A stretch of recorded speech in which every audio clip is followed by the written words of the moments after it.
The state of the economy is a private sector recession disguised in a no recession period. Governments think, well, the deficit doesn't matter because we can always finance it with higher debt. Inflation is so sticky because the government continues to print way too much money. If you look at gold and the S&P 500, they perform almost in the long term, almost in the same trend. No, what are both discounting? The stock market continues to touch new highs. By some metrics, the economy is doing just fine. Is the Fed about to screw it all up? Welcome to Wealthion. I'm your host, Andrew Brill, and we'll answer that question and a bunch more coming up right now.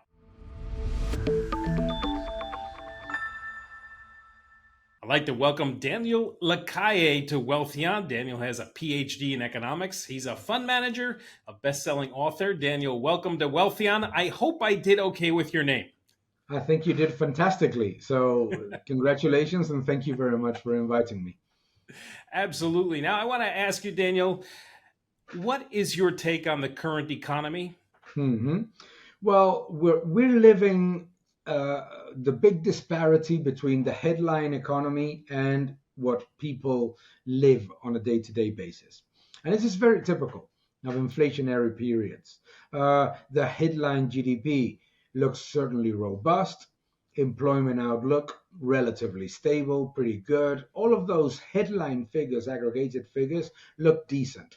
However, because GDP is relatively easy to bloat with debt and public spending, and employment as well with public work and immigration, what happens is that the more disaggregated figures show a completely different picture.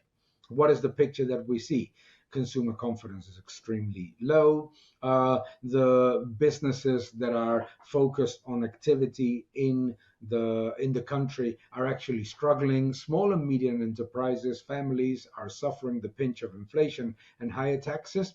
So what I would say is that we live in a I always say a private sector recession that disguises a real recession with very elevated levels of government spending and a type of government spending that does not generate any kind of GDP growth. We have seen how the level of public debt goes through the roof. The level of deficit spending continues to be very elevated, and that the difficulties of families and small businesses to make ends meet and get to the end of a month are quite significant. So I would say the state of the economy is a private sector recession disguised in a no recession period.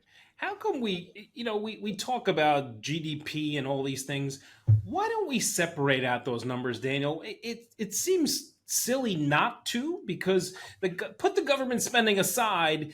Yeah, It's the citizens of the country that drive the GDP. Now, if yeah, we can't spend money because obviously our wages are up, but so are prices, so our money's not going as far. Let's yeah. just measure that. Take the government out because they can just print as much money as they want. You and I can't do that. Absolutely. I think it's very relevant. And if you see the disparity between GDP, gross domestic product, and GDI, gross domestic income, which also includes government spending, but is a more, let's say, refined analysis of how the domestic economy is doing, you can see these sort of strange but clearly reasonable and obviously logical reasons why things are not going as well as people believe. We should definitely stop adding government to macroeconomic figures. And I'll explain to you why. GDP can be bloated with government spending and debt. However, government debt, is calculated as debt divided by GDP, and it's nominal GDP. So if the government prints a lot of money and creates inflation, the denominator rises, and it also rises in the GDP because it spends more and it gets into more debt. Therefore, it's basically reducing the ratio by increasing its own debt. So it's not that it's flawed is that it requires more granular analysis. And that's why it's so frustrating when I read from politicians, etc. Well, from politicians, it's logical, but when I read from economists that there is that the reason why citizens perceive that the economy is not doing well when figures are so positive is because of disinformation. No, it's not because of disinformation. It's because they feel it, they see it, they are actually suffering on a day-to-day basis. And let's remember, inflation is something that benefits governments. Debt is something that benefits governments, and obviously government spending is sold as something that is the government injecting in the economy, but it's also bloating non-productive administrative burdens, and that means higher taxes, lower real wages, and lower growth in the future. In your recent article that I read on your website, you talk about the 50 basis point cut, but you also mentioned that we're living in a loose economy. Can you Yeah. explain what you mean by that? Well, everybody says that central banks are very hawkish and that policy is restrictive. Policy is too restrictive. I read everywhere.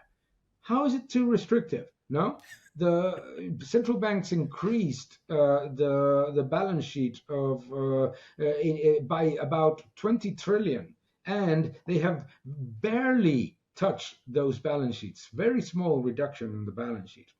If we look at the Fed, it already panicked in June.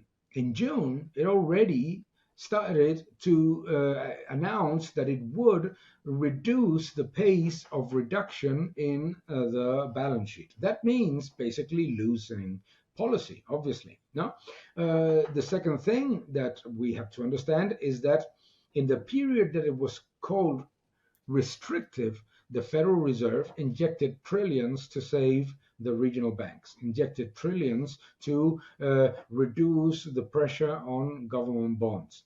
In reality, central banks remain hugely accommodative. It's not just the Fed, it's the ECB, which is even looser than the Federal Reserve. It's the Bank of Japan that has gone crazy for many, many years now.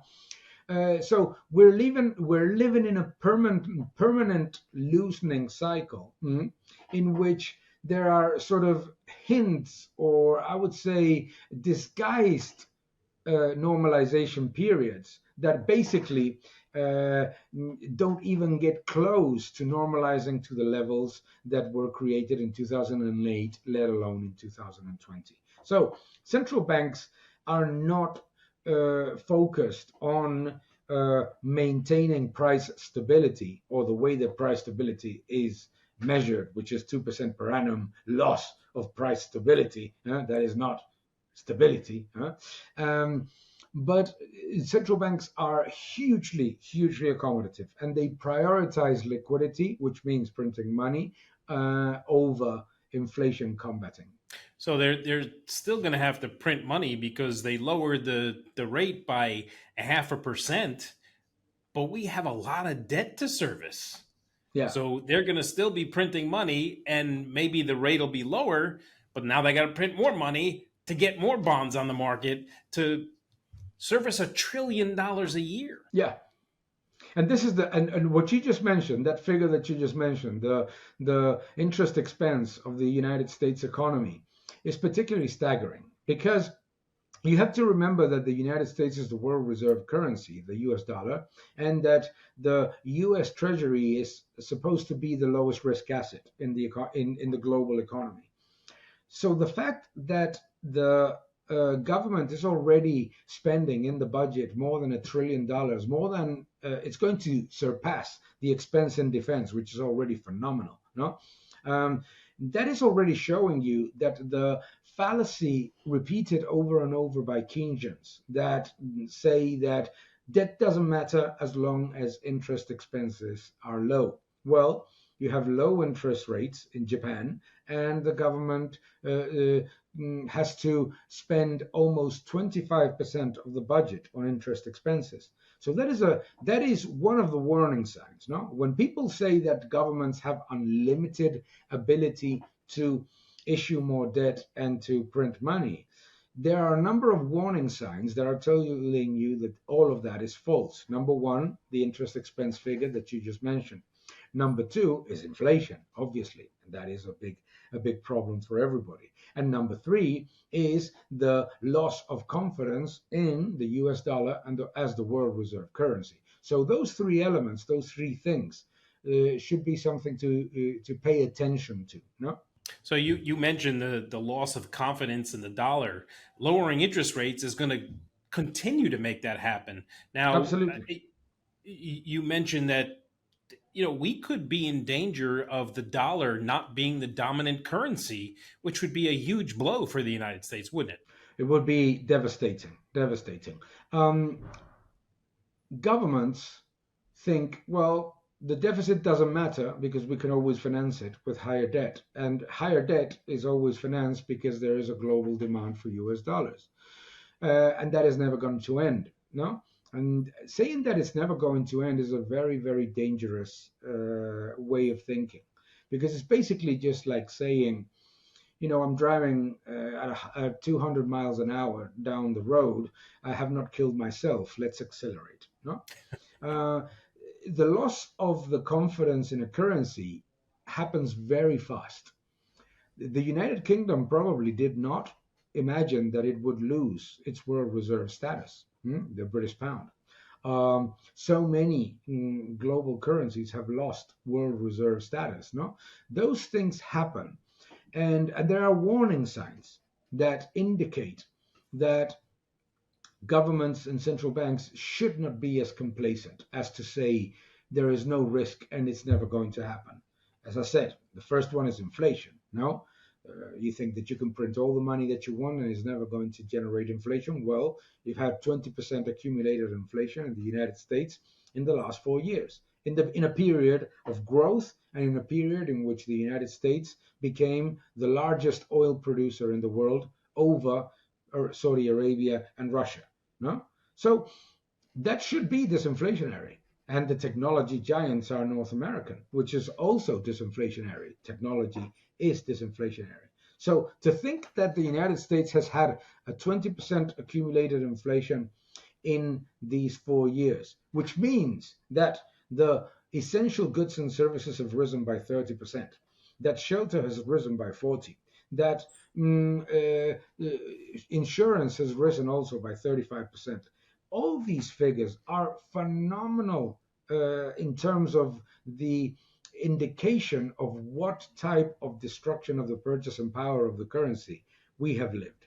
And that is the beginning of loss of purchasing power, the beginning of loss of confidence. And it's a loss of confidence when you see that the national debt has risen to 35 trillion and the holding of central banks and foreign investors of treasuries as reserves has actually virtually unchanged from where it was 5 years ago. So people are not buying, people abroad or outside of the United States are not buying more treasuries.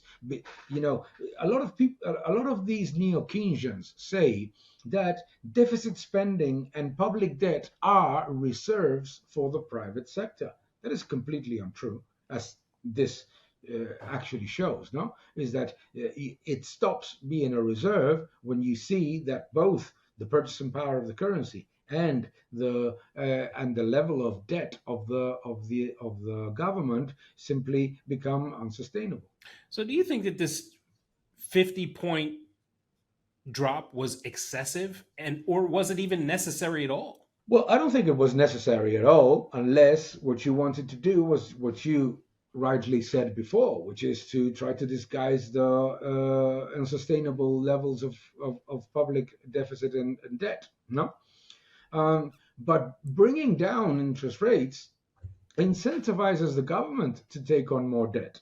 I read the other day an analysis from somebody close to government saying, oh, with 50 basis points rate cut, if that feeds through the cost of debt, we will have more ability to spend with the same level of deficit, i.e., they're not looking to reduce the deficit.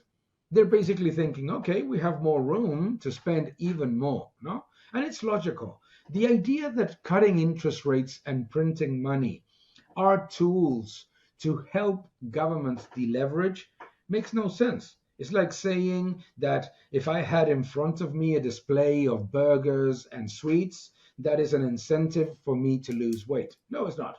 No, it's not. Huh?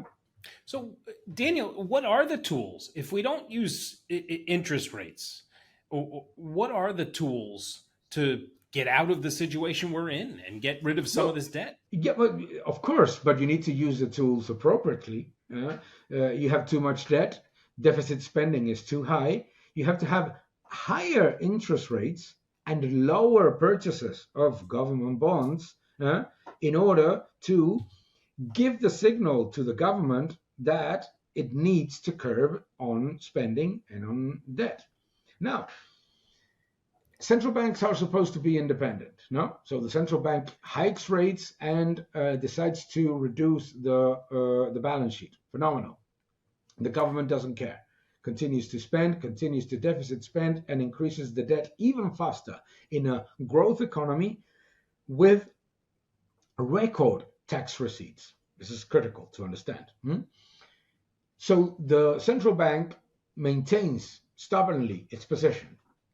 We're going to continue to have rates higher for longer and to reduce the balance sheet. And the government doesn't care. It continues to overspend, continues to increase the deficit and the debt, despite yet another year of record receipts and yet another year of growth.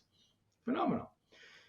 So what basically happens is that the government leads the central bank to a corner at which once the government bond yield reaches a very high level, it may create a financial crisis or a market slump, and therefore the Federal Reserve, the central bank, has to have a knee-jerk reaction and basically abandon its normalization and go back to printing. So the only way in which you can actually curb government from taking more debt and increasing the deficit is precisely by having a really independent central bank that doesn't just increase rates, because you also have to pay attention to the private sector, no? But more importantly is that it stops purchasing government bonds. And ultimately, when the government finds itself in a debt crisis, then it will have to react. So we're in a debt crisis, aren't we? We are in a debt crisis. It's just disguised by making people poorer. A debt crisis, a public debt crisis, can be manifested the way that we saw in the euro area in 2012, 2011. No? Oh my God, the Greeks are not going to pay their debt, and there is a huge market turmoil, etc. The other way to manifest it is via the slow impoverishment of people. You can be, if you think about it, think about this for Americans watching us right now. Americans in the last 4 years have been impoverished, have reduced their wealth. The ones that are dependent on a salary and the ones that are dependent on deposit savings have been impoverished as much as the Greeks in the Greek crisis. Only instead of in 1 year or in 1 month, in 4 years. That is always the way in which debt crisis sort of manifest and play out. No, the idea that you're going to have a government that can increase dramatically its imbalances without passing the implications to not just the rest of to the citizens of the country, but to the poorest citizens of the country. Because you and I can protect ourselves against inflation. Prices rise, the loss of purchasing power happens, we invest, we have savings to invest, we have assets, we're able to protect ourselves against inflation. We also suffer it, but we don't suffer it as much. The ones that suffer the most unjust tax, which is inflation, is the middle class and the poorest that have only their wages and their small deposit savings to live day by day. This show is sponsored by BetterHelp. It's finally happened and was only 4 years in the making. The Fed has cut rates by 50 basis points. Yes, it was a little surprising, but maybe they see bumps in the economic road going forward. And maybe there are bumps in your personal economic road that are weighing on you. Or maybe there are other things that are on your mind, keeping you from thinking about all the good things in your life. It happens to all of us. We walk around with the weight of the world on our shoulders and look at others thinking their lives are perfect with no worries or cares in the world. Everyone has worries and things they think about all the time. You can't let those things get in the way of the fun things you want to do and explore, or the things you're curious about and want to tackle. It's why I speak to someone. It helps to ease some of the negative thoughts and gain a new perspective on some of the things that are floating around in my head. And believe me, there's plenty. If you need to talk to a professional or are thinking about giving therapy a try, give BetterHelp a try. It's easy, online, convenient, and flexible to fit your schedule. Just fill out the questionnaire, get matched to a licensed therapist anytime. Rediscover your curiosity with BetterHelp. Visit betterhelp.com/wealthion to get 10% off your first month. That's BetterHelp, HELP.com/wealthion. Daniel, why do you think inflation's been so sticky? Obviously, the Fed for a long time said, "Oh, we want to get inflation down to 2%. That's our magic number. We can't move until it gets close to that." It's probably hovering around 3 right now, but all of a sudden that adjusted employment figure came out and they're like, "Uh-oh, we have to do something." So Yeah. why do you think inflation is so sticky? Well, inflation is so sticky because the government continues to print way too much money. It's as simple as saying a 2 trillion deficit in a growth economy. It's insane. It is completely insane to have a government that, with record receipts, is increasing its annual debt pile up by $2 trillion and expects in its own estimates of the Treasury, not mine, which are actually worse, that between 2024 and 2034, the Treasury, expecting no recession, record tax receipts, and a robust labor market, expects debt in the United States to increase by 16 trillion. That is insane. That is completely unsustainable. So why is inflation sticky? Well, think about it. Who consumes the largest number of newly created units of currency? The government. So basically, the government is overheating the economy artificially and therefore creating the equivalent of a false demand that is generating higher prices. Actually, it's not higher prices, it's the loss of the purchasing power of the currency. No, it's simply that the government is issuing way too much money, way too much currency that is diluting its purchasing power. And obviously, you mentioned, yeah, but the Federal Reserve has been normalizing. Well, not that much. Remember that the Fed first increased money supply 5 times faster than in 2008. Then, when the regional bank crisis started, injected trillions of liquidity in the regional banks via the liquidity window. Then, when the government, the 2-year government bond yield rose to 5%, decided to reduce the normalization process. So ultimately, it's basically the lag effect of all of that newly created money that was injected in an economy that had shut down in 2020, added to a government that should have done the following. 2021, the economy is recovering fast, obviously, because of the reopening. The government should have stepped back instead of adding fuel to the fire. No? And what it did in 2021 was actually to increase government spending from where it was and increase deficit spending. So basically, the government is literally adding gasoline to the fire. No. But wasn't a lot of that spending handouts to people that were hurting because of the pandemic? So they gave Yeah. a lot of money away. And maybe some of those people didn't need the money and they were giving it away anyway. And they pumped trillions of dollars into an economy that probably could have been okay anyway, right? It would have been okay anyway. A lot of the so-called stimulus packages implemented all over the developed economies in 2020, 2022 have done nothing in terms of anything else than an economy that recovered back to where it was in 2019 once you let it reopen.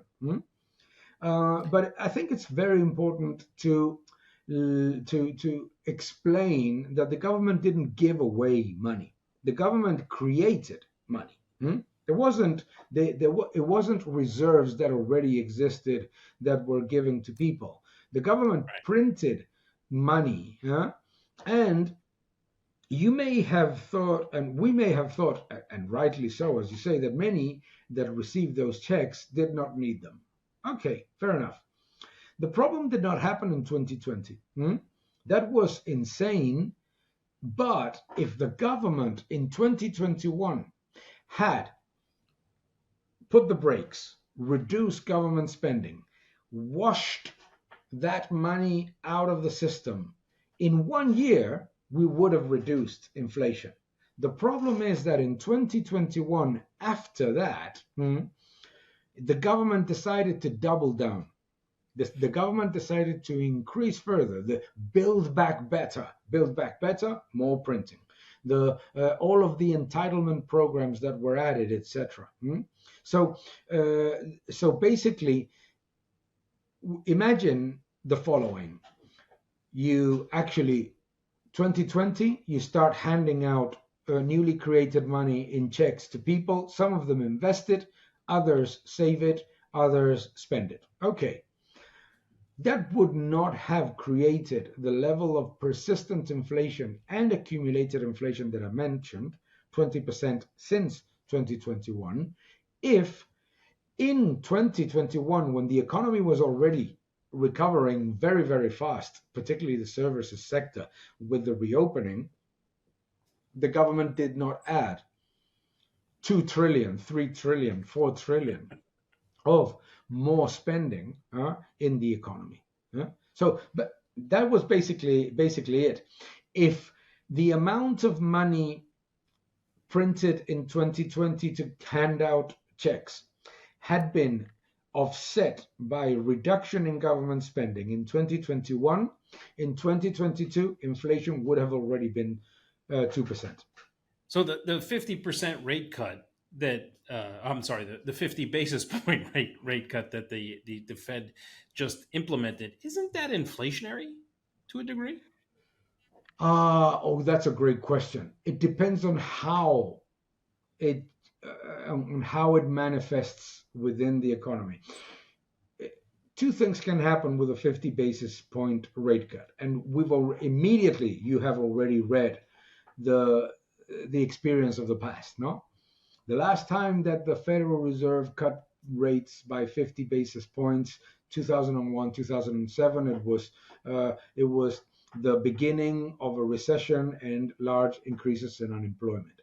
Why? Because the rate cut is basically the admission by the Fed that the economy is actually not doing well. Not because the rate cuts created the recession or inflation, or unemployment. But the risk right now is that because there is small risk of recession, but government spending remains very elevated, is that it actually sort of adds to inflation. That is a risk right now. Because if you don't have a demand reaction, then what this basically does is to incentivize more spending and more debt.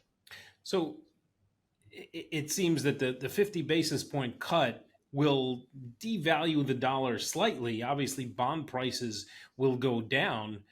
that seems inflationary. Well, it can be inflationary. Yes, it can be inflationary, but it also can be recessionary. And if you get a recession, then even with those factors, the demand destruction may create a reduction in the velocity of money. Ultimately, inflation. Uh, CPI prices, or however you want to call it, times velocity of money equals the level of activity in the economy, and the quantity times the so sorry quantity of money times velocity of money equals the level of inflation times the growth in the economy. No, so ultimately what happens is that if velocity of money dramatically declines, then you may get some deflation. But the problem is not right now is not deflation. The problem right now is persistent inflation. That's why the impact can be the one that I mentioned before, adding fuel to the fire. Is it going to generate a burst of inflation that leads us to 5, 6, 7% annualized inflation? No, but you just mentioned it. If annualized inflation is now 3%, that means 20% accumulated inflation in 4 years. We could go to 23% accumulated inflation next year. That's the risk that you can get. So, are there? We keep hearing about soft landing, soft landing. In your opinion, are we headed towards a recession, or is there a possibility of a soft landing? There is a possibility of a soft landing. The problem is to understand what a soft landing means in the eyes of the Federal Reserve. A recession is not bad in itself. No, recession can happen. The United States had a recession, no, very relatively recently, and nobody seemed to pay attention. It's 2 quarters of GDP decline. That may come from reducing government spending, but it may not reduce employment and not reduce activity. That is not necessarily bad. The problem of what the Fed considers a soft landing is that it's hurting the average consumer faster than what they imagine. What is a soft landing? Soft landing means that gradually inflation will get to 2%. Great, inflation is accumulative. So how many years you want to get it to 2%? Oh, 3 years? Okay, that means 9%. That could mean, no, 9% added reduction in the purchasing power of the currency to the 20 odd percent that we got in 4 years. The problem of the soft landing is that it's basically a sort of diplomatic way of telling you slow roast. If I tell you we're going to slow roast the economy, you don't like it, no? Furthermore, imagine that I'm going to say we're going to soft boil the economy. Hmm? That doesn't look very good. Huh? Well, that is basically what soft landing means. So, how do we get out of this cycle? Obviously, the one way to come up with I want to say a more true GDP is for the government to stop spending so much money. Someone told me that the tax dollar that the country brings in is already spoken for because of mandatory spending. So Yeah, anything the government spends after this is debt spending. So yeah. how do we get out of this vicious cycle? It's either collect more taxes, and we're already collecting record taxes, or just spend less money. You have to spend less money, and you have to have more growth-driven policies. The problem is when the government spends more and at the same time puts brakes on the private sector and increases taxes, puts more burdens on businesses, puts more burdens on business growth, on investment. You need to have there. You're absolutely right. Mandatory spending is the problem in the United States, and you cannot tax it to bring down the deficit, let alone to completely reduce the deficit to zero and start bringing down debt. So you need pro-growth policies. You need both things. On one hand, you need clearly to conduct a very thorough analysis of government spending and start cutting, because the problem is that the numbers are so huge that people say, "Ah, and what are you going to cut?" Well, there's a tremendous thousands, hundreds of thousands of items in which you could cut $10,000 here, $20,000 there, $100,000 here, little by little. The trick of very elevated government spending is to say, we cannot cut in Medicare, we cannot cut in defense, we cannot cut in pensions, therefore you cannot cut in anything. Hold on a second. Let's look at the numbers and let's look at them the way that you look at them in your business, the way that I look at them in my business, little by little, and see what are the small items that we can cut. And that's part of the solution. But it's not the only solution. The other solution is to have pro-growth policies that drive the United States to grow, not the GDP bloated by government spending and debt, but the private sector GDP that we were mentioning before, Right. drive it to 3, 4, 5% growth, which it can. I mean, it's got the most phenomenal companies, the most innovative companies in the world, the most creative entrepreneurs. It's got the small businesses that are doing everything that they can. Just let the private economy breathe. It's not worth to even discuss that the economy is doing badly when you increase GDP by 1.5 trillion and you increase debt by 2.5 trillion. It's ridiculous, no?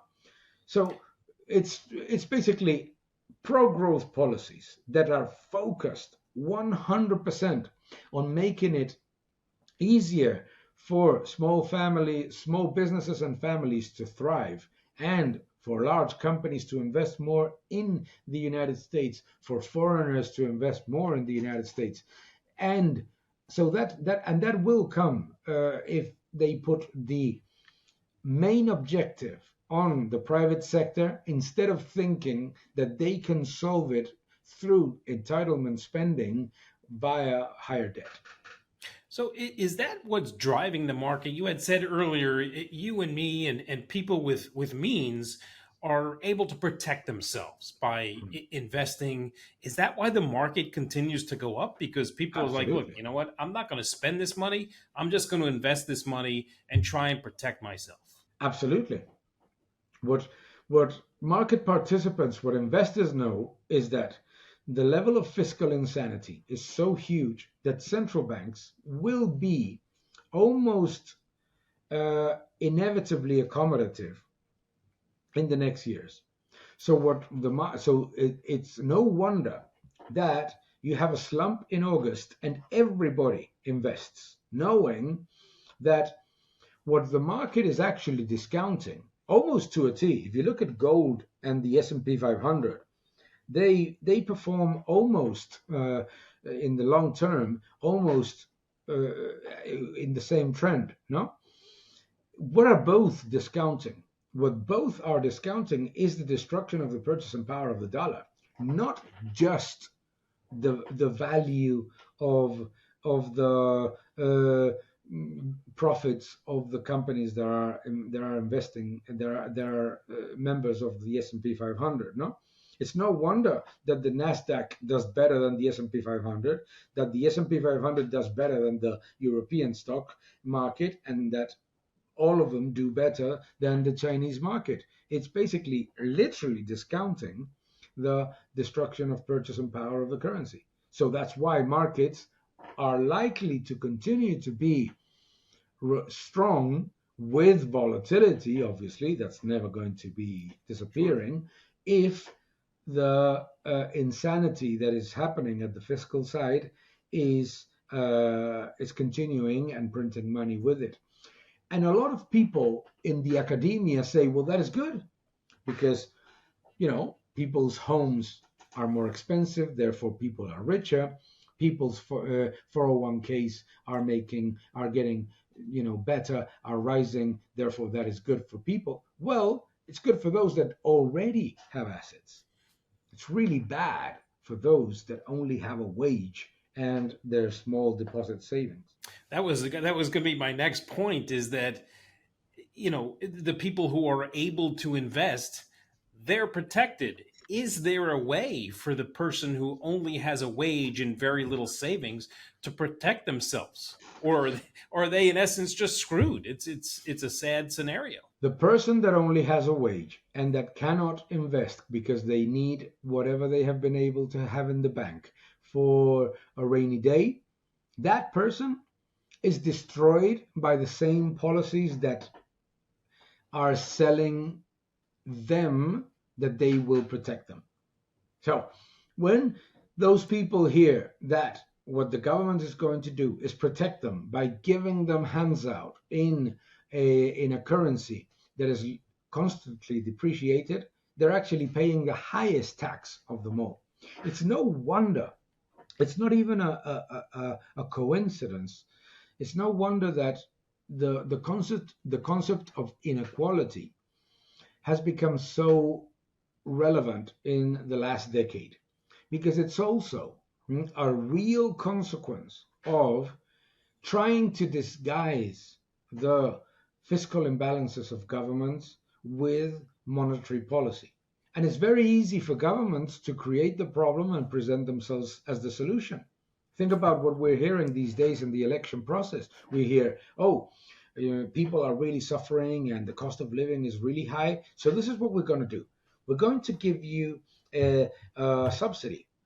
Oh, how are you going to give me a subsidy? In newly created money. Ah, phenomenal. So I'm going to become even poorer. You see, if people don't understand that the reason why my government in my country, the government in other country, etc., is telling you that you are going to get more things from the government is because it makes you more dependent, then it's there's no solution for those people. I'm really really sorry for them, but it is becoming really really. But and allow me to digress here. I think that those people are getting it. I see it a lot in many elections in Europe and in many other, is that they hear the government telling them, "Oh, we understand your problems. We understand that inflation is way too high. Don't worry, we will give you more entitlement spending." And people say, "No, no, no, no, no, no, huh? Because I know where that money's coming from. I'm already paying for it in lower wages, in lower real wages, in lower savings, and in lower capacity to make ends meet." So, before I leave you, I want to ask you about commodities. They've been kind of suppressed for so long, and I know copper is starting to come back. Where are commodities at this point? Commodities have been weak because in a so-called growth economy, the manufacturing sector is truly depressed in strong contraction. Also, because rate hikes are not good for commodities. It's more expensive to buy commodities. It's more expensive to store them. It's more expensive to finance margin calls. It's more expensive to finance long positions.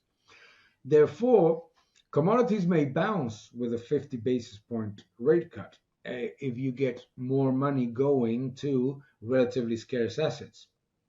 The problem then is that we may get a reversal, which is what you said before. Remember what we're mentioning. You may get a reversal of the disinflation process. What the Fed does not, because the Fed and European Central Bank or the Bank of Japan or the Bank of England, they don't pay attention to monetary aggregates.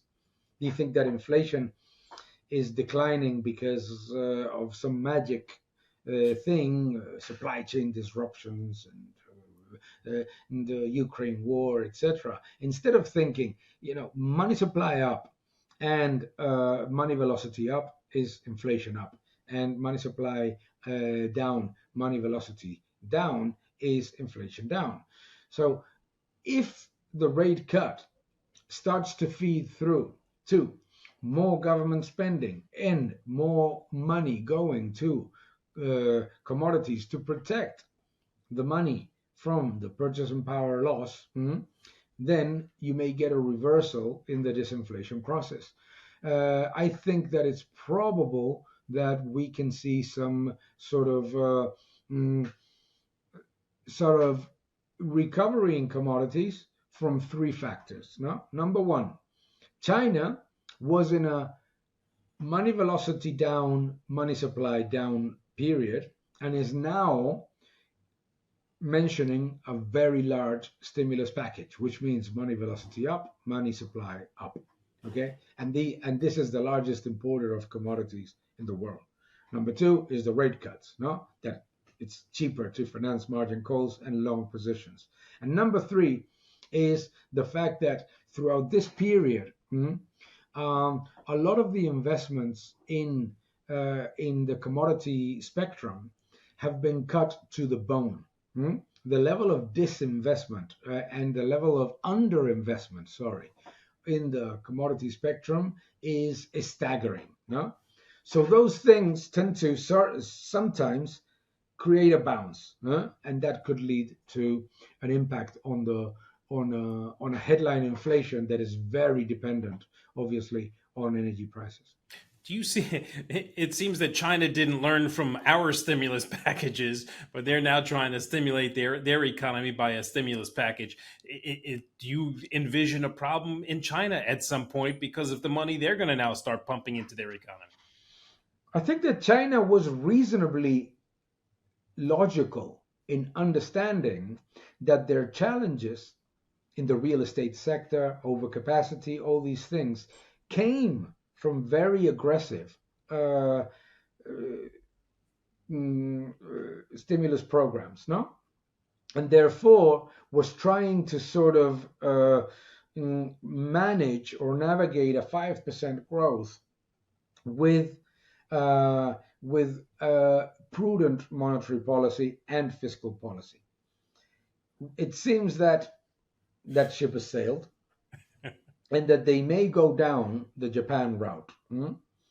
And China needs to pay attention to the mistake of going aggressively to another stimulus package, because not just the overcapacity that they suffer from today is a consequence of previous stimulus packages, but because the demographic factor in China is not working anymore.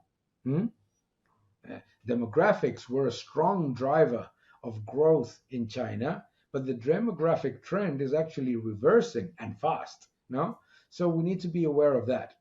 It's China. That's why I don't envision a burst in inflation back to the previous levels. But I come back to the point: inflation is accumulative. If we have yet another year of over 2.5, 2.7 inflation, that adds on top of the already 20%.